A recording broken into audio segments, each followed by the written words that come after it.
Hello guys, welcome to our channel science की गोली। आज मैं आप लोगों के सामने केमिकल रिएक्शंस एंड इक्वेशंस का एक ऐसा असाइनमेंट लेकर आया हूं जो आपके एग्जाम पॉइंट ऑफ व्यू से बहुत ज़्यादा इंपॉर्टेंट है। चलिए शुरू करते हैं असाइनमेंट को। ये असाइनमेंट आपको डिस्क्रिप्शन लिंक में हमारे मिल जाएगा जो फेसबुक पे अपलोडेड है। चलिए स्टार्ट करते हैं क्वेश्चन नंबर 1 से। चलिए स्टूडेंट स्टार्ट करते हैं अपने क्वेश्चन नंबर 1 से, जो क्या बोल रहे हैं, name the products formed on strongly heating ferrous sulphate crystal. बहुत ही आसान क्वेश्चन है, कुछ नहीं है, इसका आंसर बहुत ही ईजी है। क्या होगा जब फेरस सल्फेट के क्रिस्टल को मैं हीट करूंगा? फेरस सल्फेट का फॉर्मूला क्या होता है बच्चों? FeSO4। क्या होता है फॉर्मूला? FeSO4। इसको मैं क्या कर रहा हूं? हीट कर रहा हूं। जब भी फेरस सल्फेट को हीट करता हूं तो मुझे क्या मिलता है? Ferric oxide. क्या मिलता है? फेरिक ऑक्साइड, साथ में SO2 प्लस SO3। अब इसी क्वेश्चन में नेक्स्ट पार्ट पे उसने क्या पूछा है, What type of chemical reaction occurs in this change? अब यहाँ पर हम देख पा रहे हैं कि फेरस सल्फेट टूटकर क्या बना रहा है? Ferric oxide, sulphur dioxide and sulphur trioxide.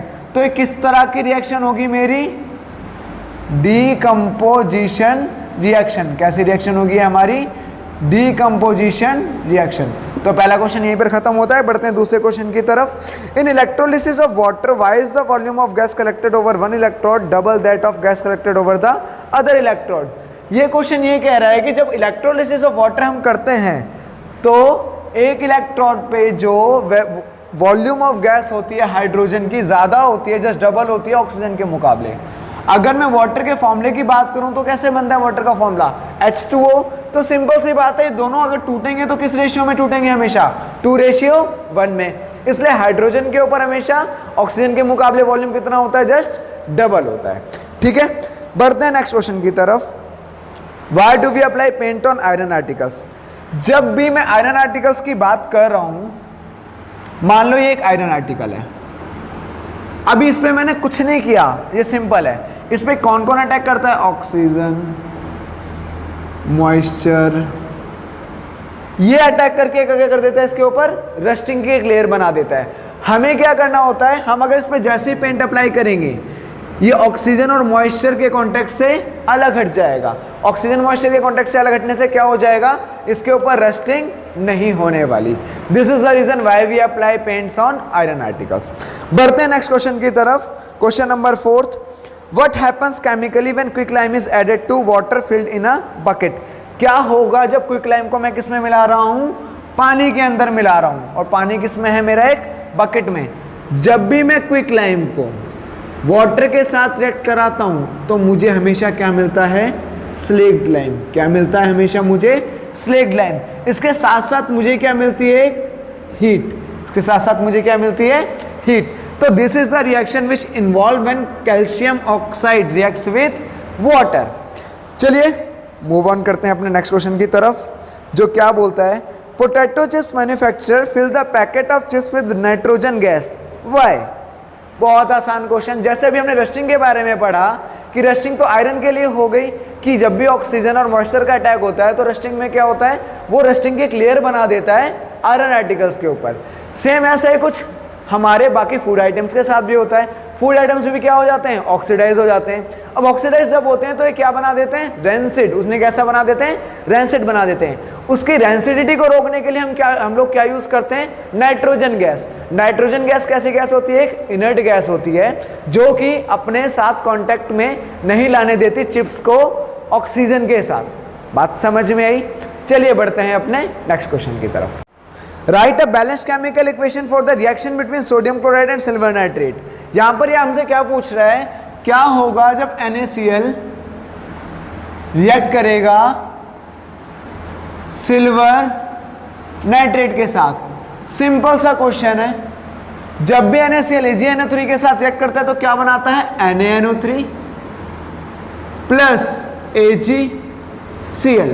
अब इस क्वेश्चन में अगर यहां तक लिख कर आते हैं हम आंसर, तो यह अधूरा आंसर है, क्योंकि इसमें आगे भी एक बात बोली गई है, indicating the physical state of the reactants and the products. अगर फिजिकल स्टेट जानना चाह रहे हैं तो लिख देते हैं फिजिकल स्टेट। ये किस में होता है? हमारा एक्वस में। ये भी किस में होता है? हमारा एक्वस में। ये बनाता है सॉलिड जो प्रेसिपिटेट की फॉर्म में मिलता है मुझे, और ये भी क्या बनता है? हमारा वापस से एक्वस में। अगर हम ये नहीं लिख कर आते पेपर में तो हमें फुल मार्क्स नहीं मिलने वाले इस क्वेश्चन के। चलिए बढ़ते हैं फिर नेक्स्ट क्वेश्चन की तरफ। वाई डू वी रब magnesium ribbon with sand paper before igniting.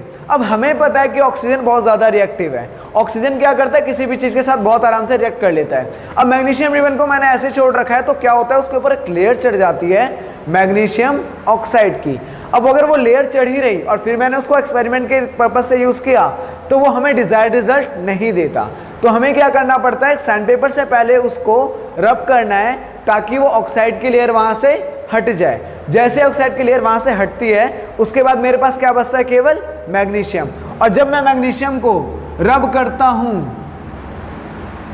रब करने के बाद इग्नाइट करता हूँ ऑक्सीजन में, तो मुझे क्या मिलता है, मैग्नीशियम ऑक्साइड। क्या मिलता है मुझे, मैग्नीशियम ऑक्साइड। ये कब मिलता है, जब मैं इसे बर्न कर रहा हूँ, किसमें, एयर में। चलिए बढ़ते हैं अपने नेक्स्ट क्वेश्चन की तरफ।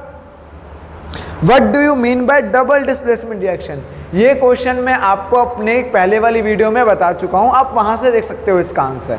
फिर भी मैं एक बार यहाँ पर भी एक्सप्लेन कर देता हूँ। डबल डिस्प्लेसमेंट रिएक्शन में क्या होता था, एक्सचेंज ऑफ आयंस। क्या हुआ करता था, एक्सचेंज ऑफ आयंस। अगर मैं ऊपर वाला एग्जाम्पल लूँ, NaCl plus AgNO3 gives rise to NaNO3 plus AgCl।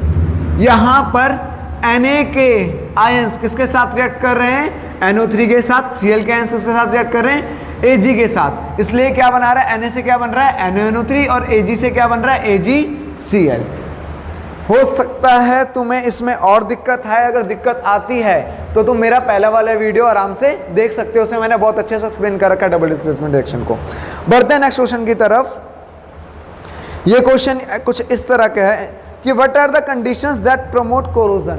अब कोरोजन को प्रमोट करने के लिए क्या क्या कंडीशन चाहिए, सिंपल सी बात है, एसिड, मॉइस्चर, एयर, ये सारी कंडीशंस हैं। टेम्परेचर भी एक कंडीशन है जो क्या करती है, प्रमोट करती है किसको, कोरोजन को। यहाँ पर हमारे 1 मार्क्स से क्वेश्चन खत्म हो जाते हैं। चलिए बढ़ते हैं अपने नेक्स्ट सेक्शन की तरफ, जो 2 मार्क्स के क्वेश्चन का सेक्शन है। यहाँ पर स्टार्ट करते हैं इसके पहले क्वेश्चन से, जो क्या कह रहा है, a shiny brown coloured element X on heating in air becomes black in colour, name the element X and the black compound. Simple सी बात है, क्या बोल रहा है यहाँ पर ये हमें कि एक शाइनी ब्राउन कलर का एलिमेंट है, वो क्या होने वाला है, कॉपर, जिसको मैं क्या कर रहा हूँ, हीट कर रहा हूँ, किसकी प्रेजेंस में, एयर की प्रेजेंस में। जैसे मैंने इसे हीट किया मुझे क्या मिलेगा, कॉपर ऑक्साइड। यहाँ पर जो एक्स एलिमेंट था मेरा, वो क्या है, मेरा कॉपर, और जो ब्लैक कंपाउंड मिला वो क्या मिला मुझे, कॉपर ऑक्साइड। इतना सा आंसर था इस क्वेश्चन का। बढ़ते हैं नेक्स्ट क्वेश्चन की तरफ। नेक्स्ट क्वेश्चन क्या है, what is an oxidation reaction. बहुत ही आसान क्वेश्चन। ऑक्सीडेशन रिएक्शन क्या होती है, ऑक्सीडेशन रिएक्शन के बारे में मैंने अपनी पहली वीडियो में भी थोड़ा सा समझाया हुआ है। क्या होता है इसके अंदर, या तो एडिशन ऑफ ऑक्सीजन हो रहा हो, या तो रिमूवल ऑफ हाइड्रोजन हो रहा हो, या तो रिमूवल ऑफ हाइड्रोजन हो रहा हो। अगर इन दोनों में से कोई भी एक केस बनता है तो उसे हम क्या बोलते हैं, ऑक्सीडेशन रिएक्शन। साथ में इसके साथ अगला क्वेश्चन क्या है, give example of oxidation reaction. एक एग्जांपल ले लेते हैं, कार्बन प्लस ऑक्सीजन क्या देता है मुझे, कार्बन डाइऑक्साइड। साथ में फिर एक क्वेश्चन है इसमें, इस ऑक्सीडेशन एंड एक्सोथर्मिक और एन एंडोथर्मिक रिएक्शन। इसका एग्जैक्ट आंसर जो तुम्हारे बोर्ड में तुम्हें लिख कर आना है वो ये लिख कर आना है, oxidation reaction is mostly exothermic reaction, is mostly exothermic reaction। exothermic reaction का मतलब जिसमें हीट इवॉल्व हो रही हो, इन्वॉल्व नहीं हो रही हो, जिसमें हीट इवॉल्व हो रही हो। चलिए बढ़ते हैं नेक्स्ट क्वेश्चन की तरफ। Describe an activity to demonstrate the change that takes place when white silver chloride is kept in sunlight. अब ये एक्टिविटी करने से पहले मैंने तुम्हें भी पहले क्वेश्चन में तो नहीं, वो कौन सा क्वेश्चन था, सोडियम क्लोराइड और सिल्वर नाइट्रेट वाला, NaCl प्लस AgNO3। जब हम ये करते थे, आपस में रिएक्ट कराते थे, तो मुझे क्या मिलता था, NaNO3 प्लस AgCl। अब क्वेश्चन ऐसा ही कुछ है, हमें क्या करना है, कुछ अमाउंट ऑफ NaCl लेना है, कुछ अमाउंट ऑफ AgNO3 लेना है। इन दोनों को रिएक्ट कराकर मुझे क्या बनाना है, NaNO3 प्लस AgCl। मुझे NaNO3 का कोई काम नहीं है, मुझे क्या रखना है, केवल अपने पास AgCl। इसके बाद ये कह रहा है कि एक्सपेरिमेंट कैसे परफॉर्म करना है। मैंने AgCl को किस में डाला, एक चाइना डिश में डाल दिया। AgCl को किस में डाल दिया, एक चाइना डिश में डाला, और क्या किया, इसके ऊपर थोड़ी सी सनलाइट डाली। जैसे सनलाइट डाली AgCl किस में टूटा, Ag प्लस Cl2। AgCl किस में टूटा, Ag प्लस Cl2। अब Ag प्लस Cl2 में टूटा तो ये किस तरह की रिएक्शन कहलाएगी हमारी। यहां पर क्या हो रहा है, डिकम्पोजिशन हो रहा है, बट कैसा डिकम्पोजिशन, फोटो डिकम्पोजिशन हो रहा है। कैसा हो रहा है, फोटो डिकम्पोजिशन। फोटो की बात क्यों बोल रहा हूं मैं, क्योंकि यहां पर मैं क्या दे रहा हूं इसको, सनलाइट। क्या दे रहा हूं इसे, सनलाइट। तो इसका नाम क्या होगा, या तो फोटो डिकम्पोजिशन बोल लो, या तो फोटो केमिकल डिकम्पोजिशन रिएक्शन। तो यहां पर हम अपना तीसरा क्वेश्चन कंप्लीट कर देते हैं। बढ़ते हैं नेक्स्ट क्वेश्चन की तरफ। When magnesium ribbon burns in air और oxygen a product is formed. अब होता क्या है, जब भी मैग्नीशियम रिबन को मैं एयर की प्रेजेंस में बर्न कर रहा हूं तो मुझे जो प्रोडक्ट मिलने वाला है वो हमेशा क्या होता है, मैग्नीशियम ऑक्साइड। कौन सा प्रोडक्ट होता है हमारे पास, मैग्नीशियम ऑक्साइड। साथ ही इसने क्या बोला है, state the type of chemical reaction and the product formed in the reaction. अब ये कौन से टाइप की रिएक्शन दिख रही है, सिंपल सी बात है, इसके अंदर दो रिएक्टेंट्स मिलाकर क्या बना रहे हैं, एक प्रोडक्ट। जब भी दो रिएक्टेंट्स मिलाकर एक प्रोडक्ट बनाते हैं तो उस टाइप की रिएक्शन को हम लोग क्या बोलते हैं, कॉम्बिनेशन रिएक्शन। क्या बोलते हैं इसको हम, कॉम्बिनेशन रिएक्शन। अब बढ़ते हैं आगे इसी क्वेश्चन में। Write balance chemical equation for this reaction. अब बैलेंस केमिकल इक्वेशन की बात करूं तो क्या होगी, Mg plus O2 gives rise to MgO। अभी ये बैलेंस नहीं है, लेकिन अगर मैं यहां पर 2 लगा दूं और यहां पर भी 2 लगा दूं तो ये क्या बन जाएगी, मेरी बैलेंस्ड केमिकल रिएक्शन। बढ़ते हैं नेक्स्ट क्वेश्चन की तरफ। Distinguish between a displacement reaction and a double displacement reaction. अब डिस्प्लेसमेंट रिएक्शन क्या होता है, मैंने डबल डिस्प्लेसमेंट पहले भी एक्सप्लेन किया है, यहां पर बात करेंगे हम केवल डिस्प्लेसमेंट रिएक्शन की। और अच्छे से एक्सप्लेनेशन चाहिए डबल डिस्प्लेसमेंट की तो आप मेरी पहली वीडियो देख सकते हैं। डिस्प्लेसमेंट रिएक्शन की बात करूं तो उसमें क्या होता है, एक हाई रिएक्टिव एलिमेंट क्या करता है, एक हाई रिएक्टिव एलिमेंट हमेशा क्या करता है, लो रिएक्टिव एलिमेंट को डिस्प्लेस कर देता है उसके सॉल्यूशन में से। अगर मैं बात करूं इसकी, कॉपर सल्फेट प्लस आयरन, जब भी कॉपर सल्फेट और आयरन को रिएक्ट कराता हूं तो मुझे जो प्रोडक्ट मिलता है वो क्या मिलता है, आयरन सल्फेट प्लस कॉपर। ये किसका एग्जाम्पल है, एक डिस्प्लेसमेंट रिएक्शन का। इसमें क्या हो रहा है कि आयरन ज्यादा रिएक्टिव है कॉपर से, इसलिए इसने क्या किया कि उसके सॉल्यूशन से उसको डिस्प्लेस करके साइड कर दिया और क्या बना डाला अपने आप से, आयरन सल्फेट। ठीक है, अब बात करते हैं नेक्स्ट क्वेश्चन की तरफ। When you have mixed the solution of lead nitrate and potassium iodide, what was the colour of the precipitate formed and can you name the precipitate. बहुत ही आसान क्वेश्चन, अपने डबल डिस्प्लेसमेंट वाली video में मैं समझा चुका हूं। क्या बोल रहा है, क्या होगा जब लेड नाइट्रेट को मैं रिएक्ट कराऊंगा पोटेशियम आयोडाइड के साथ। जब लेड नाइट्रेट को पोटेशियम आयोडाइड के साथ रिएक्ट कराता हूं तो मुझे क्या मिलता है,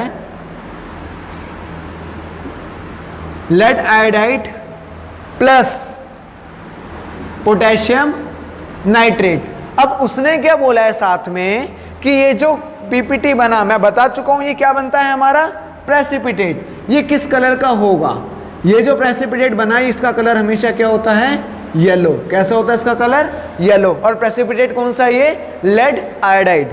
आगे बढ़ते हैं इसी क्वेश्चन को। Is this also a double displacement reaction. ये तो मैं आपको पहले बता चुका हूं, ये कौन सी रिएक्शन है हमारी, डबल डिस्प्लेसमेंट रिएक्शन।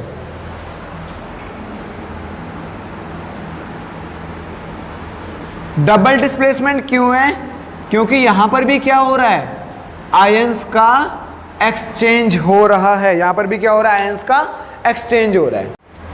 बढ़ते हैं अपने नेक्स्ट क्वेश्चन के साथ। What do you mean by exothermic and endothermic reaction. अब एक्सोथर्मिक रिएक्शन क्या होती है, एक ऐसी रिएक्शन जिसके अंदर हीट मिल रही हो हमें, जिसमें हीट रिलीज हो रही हो। तो समझते हैं इसे कुछ ऐसे। क्वेश्चन नंबर 7 है ये हमारा। क्या बोल रहा है, एक्सोथर्मिक रिएक्शन क्या होती है। एक्सोथर्मिक रिएक्शन की बात करूं, एक ऐसी रिएक्शन है जिसके अंदर हीट क्या हो रही है, रिलीज हो रही है। इसका अच्छा खासा एग्जांपल है carbon plus oxygen gives rise to carbon dioxide. जब कार्बन डाइऑक्साइड के साथ साथ ये क्या देता है मुझे, हीट एनर्जी। क्या देता है साथ में, हीट एनर्जी। अब बात करें सेकंड पार्ट की इसकी, जो क्या है मेरा एंडोथर्मिक रिएक्शन। एंडोथर्मिक रिएक्शन क्या होता है, it is a type of chemical reaction in which heat is involved. इसमें हीट क्या होती है, इन्वॉल्व होती है। हीट की हेल्प से हम किसी भी चीज को तोड़ते हैं। एग्जाम्पल के तौर पे क्या है, कैल्शियम कार्बोनेट, इसको क्या दे रहा हूं मैं, हीट दे रहा हूं। एक इसमें टूट रहा है calcium oxide plus carbon dioxide. इस केस में क्या हो रही है, हीट इन्वॉल्व हो रही है। क्या हो रही है, हीट इन्वॉल्व हो रही है। अगर मैं ध्यान से देखूं तो मोस्टली कॉम्बिनेशन रिएक्शन में क्या होती है, एक्सोथर्मिक रिएक्शन, और मोस्टली डिकम्पोजिशन रिएक्शंस क्या होती हैं, endothermic reactions. Mostly decomposition reaction क्या होती हैं, एंडोथर्मिक रिएक्शन। बढ़ते हैं अपने नेक्स्ट क्वेश्चन की तरफ, जो क्या बोल रहा है, what happens when an aqueous solution of sodium sulphate reacts with an aqueous solution of barium chloride.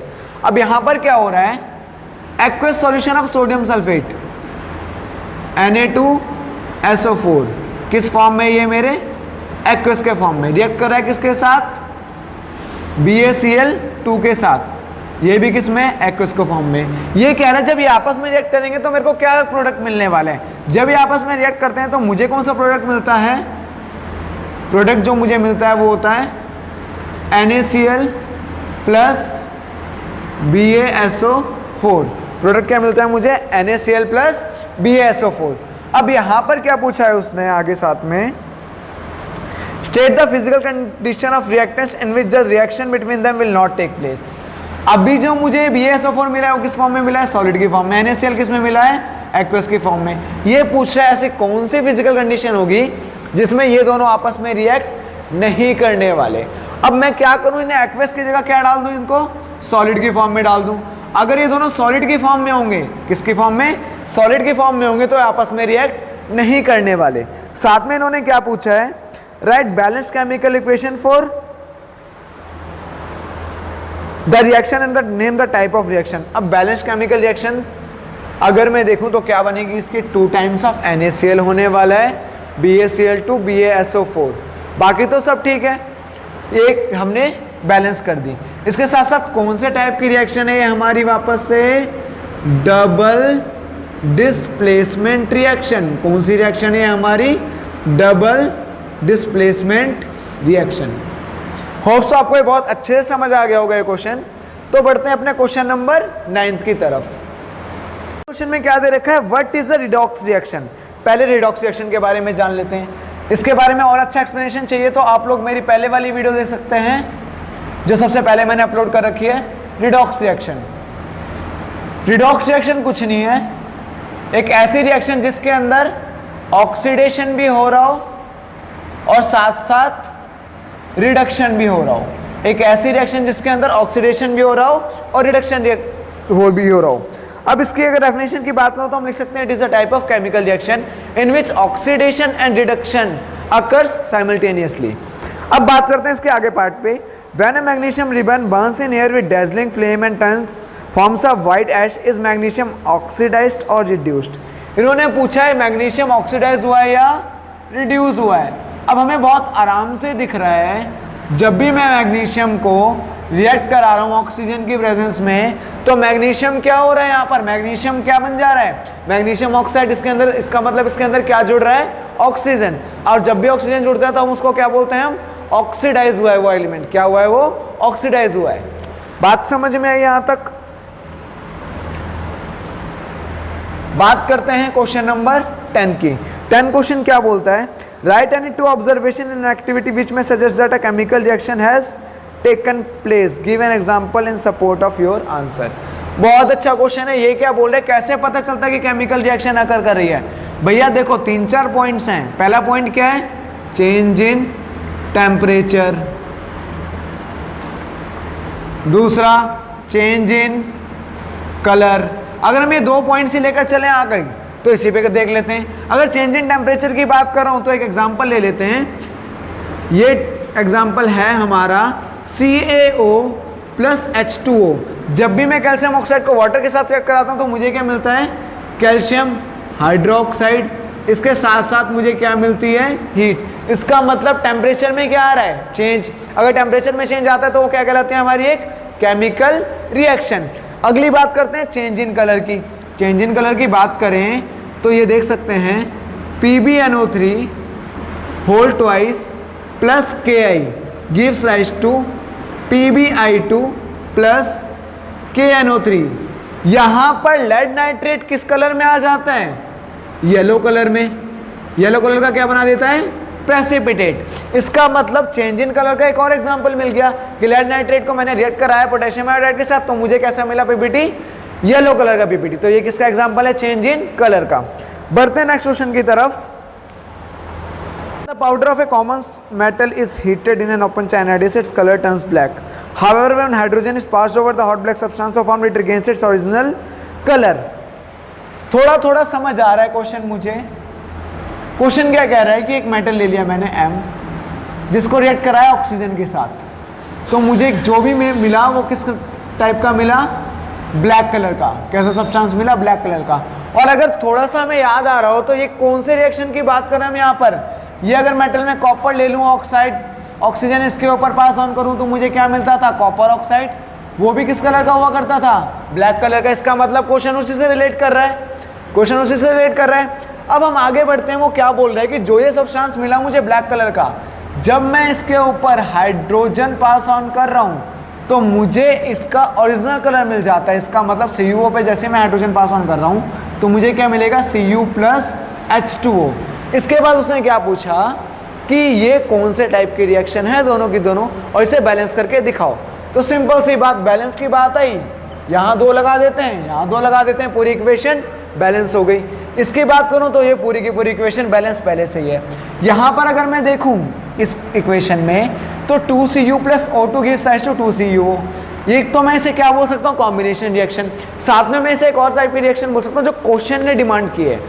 इसको यहाँ पर मैं क्या बोलूँगा, ऑक्सीडेशन रिएक्शन। क्या बोलूँगा इसको मैं, ऑक्सीडेशन रिएक्शन। क्योंकि यहाँ पर क्या हो रहा है, कॉपर के साथ कौन आ रहा है, ऑक्सीजन आ रहा है, और क्या बना रहा है, कॉपर ऑक्साइड। अगर मैं सेकंड इक्वेशन की बात करूं तो यहाँ पर कॉपर ऑक्साइड से क्या बन रहा है, कॉपर। इसका मतलब यहाँ पर क्या हो रहा है, loss of electron. Loss of electron क्या बोलता था हम, loss of oxygen, sorry loss of electron नहीं, लूज ऑफ ऑक्सीजन। और लूज ऑफ ऑक्सीजन क्या कहलाता था हमारा, रिडक्शन। यहाँ पर गेन ऑफ ऑक्सीजन हो रहा है, इसका मतलब ये क्या हो रहा है मेरा, ऑक्सीडेशन। एक ही रिएक्शन में ऑक्सीडेशन और रिडक्शन अगर एक साथ काम कर रहे हैं तो उसको हम क्या बोलते थे, रिडॉक्स रिएक्शन। तो ये किस टाइप की रिएक्शन हुई मेरी, रिडॉक्स रिएक्शन। ये हुई मेरी रिडॉक्स रिएक्शन। बढ़ते हैं नेक्स्ट क्वेश्चन की तरफ। Using a suitable chemical equation justify that some chemical reactions are determined by change in colour and change in temperature. इसकी पूरी इक्वेशन मैं क्वेश्चन नंबर 10th में समझा चुका हूँ। दोनों का आंसर सेम है, 10 का और 11 का। तुम जो मर्जी वो यूज़ कर लो, दोनों का आंसर सेम आने वाला है, कोई ज़्यादा फर्क नहीं पड़ने वाला। तो तुम ये इसके लिए क्वेश्चन नंबर 10 के आंसर को भी ले सकते हो। नेक्स्ट बढ़ते हैं आगे। Write up balance the following chemical equation. अब balance the following chemical equation जिसमें सबसे बड़ी प्रॉब्लम होती है। पहली बात तो जब हमें कोई बैलेंसिंग के लिए इक्वेशन आए ना, तो ये चेक करो कि वो इक्वेशन कहीं पहले से तो बैलेंस नहीं है। नहीं तो हम क्या करते हैं, हम इक्वेशन लिखकर फटाफट उसे बैलेंसिंग में लग जाते हैं। अगर चेक कर लोगे तो तुम्हारा टाइम भी बच सकता है। बहुत बार ऐसा होता है कि वहां पर इक्वेशन बैलेंस जाती है। जैसे इसका पहला क्वेश्चन ही देखते हैं हम। यहां पर क्या दे रखा है, AgNO3 plus NaCl gives rise to NaNO3 plus AgCl। अगर ध्यान से देखो तो ये रिएक्शन तो मेरी पहले से ही बैलेंस नजर आ रही है। Ag के कितने मॉलिक्यूल्स हैं, यहाँ पर एक, यहाँ पर भी एक। NO3 कितना है, यहाँ पर एक, यहाँ पर भी एक। Na कितना है, एक, यहाँ पर भी एक। Cl यहाँ कितना है, एक, यहाँ पर भी एक। इसका मतलब ये रिएक्शन मेरी कैसी है, बैलेंस्ड केमिकल रिएक्शन। कैसी रिएक्शन है हमारी, बैलेंस्ड केमिकल रिएक्शन। बढ़ते हैं इसके नेक्स्ट क्वेश्चन की तरफ, इसी के नेक्स्ट पार्ट की तरफ, सॉरी। अब नेक्स्ट क्वेश्चन इसी के सेकंड पार्ट में क्या बोल रहा है, MnO2 रिएक्ट कर रहा है एल्यूमिनियम के साथ और क्या बना रहा है, Mn प्लस Al2O3। अब ऐसे इक्वेशन को बैलेंस करने में बच्चों को बहुत दिक्कत होती है, लेकिन मैं समझाता हूँ कैसे बैलेंस करना है। बहुत आसान सा तरीका है। क्या करना है यहाँ पर, रिएक्टेंट वाली साइड के जितने भी मॉलिक्यूल्स हैं उन्हें एक साथ रख दो और प्रोडक्ट वाली साइड के मॉलिक्यूल्स को एक साथ लिख लो। जैसे अगर मैं Mn की बात करूँ यहाँ पर Mn कितने हैं, 1, ऑक्सीजन कितना है 2, एल्यूमिनियम कितना है 1, यहाँ पर Mn कितना है 1, ऑक्सीजन कितना है 3 और एल्यूमिनियम कितना है 2। अगर मैं देखूँ तो सबसे पहले इधर कुछ और नंबर ऑफ मॉलिक्यूल्स हैं, इधर कुछ और नंबर ऑफ मॉलिक्यूल्स हैं, तो मुझे क्या करना है इसे एग्जैक्टली बिल्कुल बराबर पे लेकर आना है। बराबर पे लाने के लिए सबसे पहले मैं किसको बैलेंस करूं, इधर देखो अगर मैं ध्यान से, तो एल्यूमिनियम अकेला है, तो इसके साथ मैं चाहे कितना भी मल्टीप्लाई करूं, कितना डिवाइड करूं, बाकी किसी इक्वेशन में फर्क नहीं पड़ेगा, तो इसे मल्टीप्लाई कर देते हैं किससे, 2 से। तो सबसे पहले कौन बैलेंस हो गया, एल्यूमिनियम बैलेंस हो गया दोनों तरफ। तो क्या बन गया, MnO2 + 2Al gives rise to Mn + Al2O3।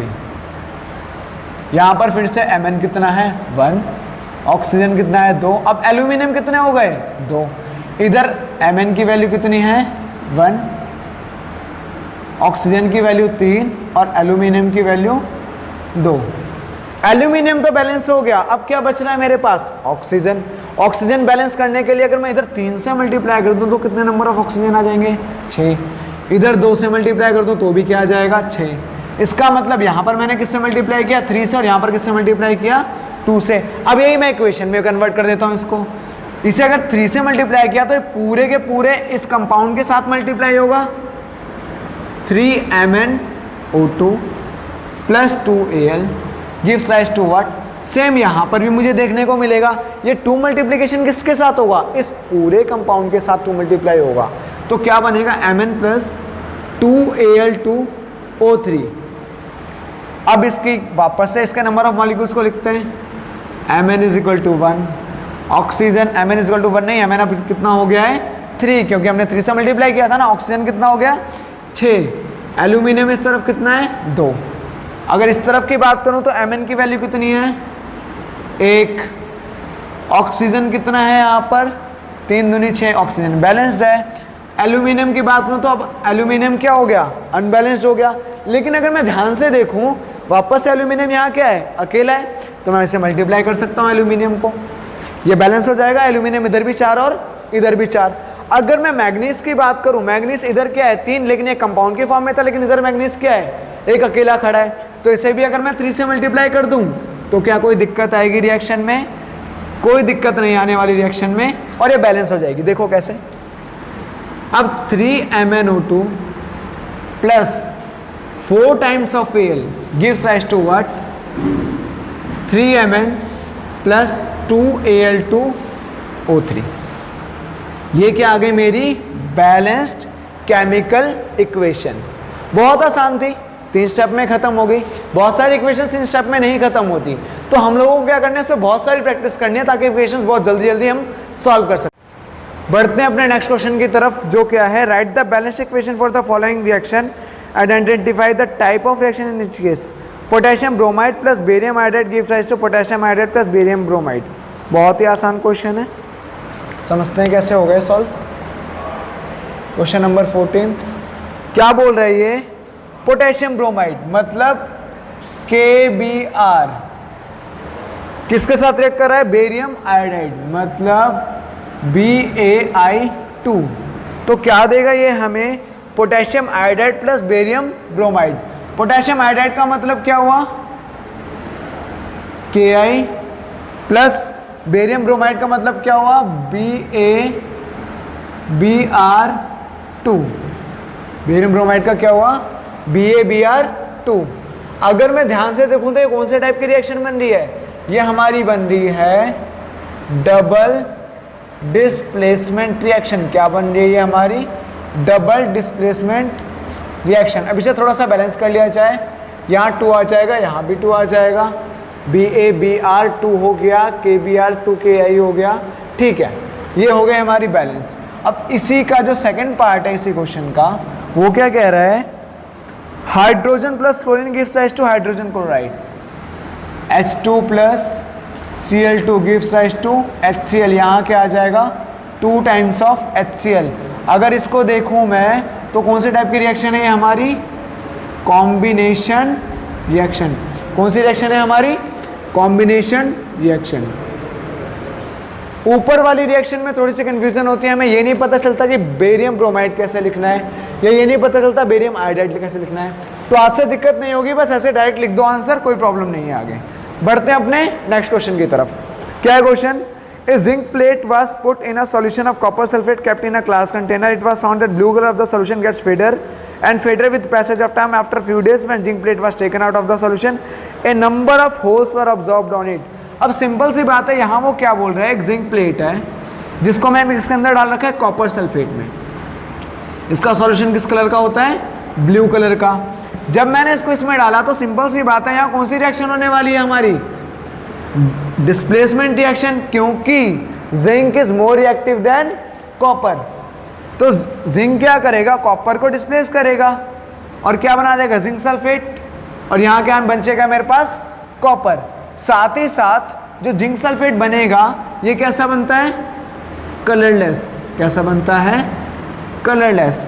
इन्होंने क्वेश्चन क्या पूछा है आगे? State the reason for changes observe on the zinc plate. Reason is this कि zinc is more reactive than copper sulphate. And the other thing is write the chemical equation for the reaction. वो ये रही हमारी chemical equation. Zinc react कर रहा है copper sulphate के साथ, क्या बना रहा है? Zinc sulphate plus copper. तो यही था असाइनमेंट क्लास 10th का। इसके रिगार्डिंग कोई भी डाउट हो, कोई भी क्वेरी हो, कोई भी दिक्कत हो, आप हमारे कमेंट सेक्शन में बोल सकते हैं। बेझिझक बोलिए, जो भी प्रॉब्लम होगी हम उसको जल्दी से जल्दी सॉल्व करने की कोशिश करेंगे। Thank you.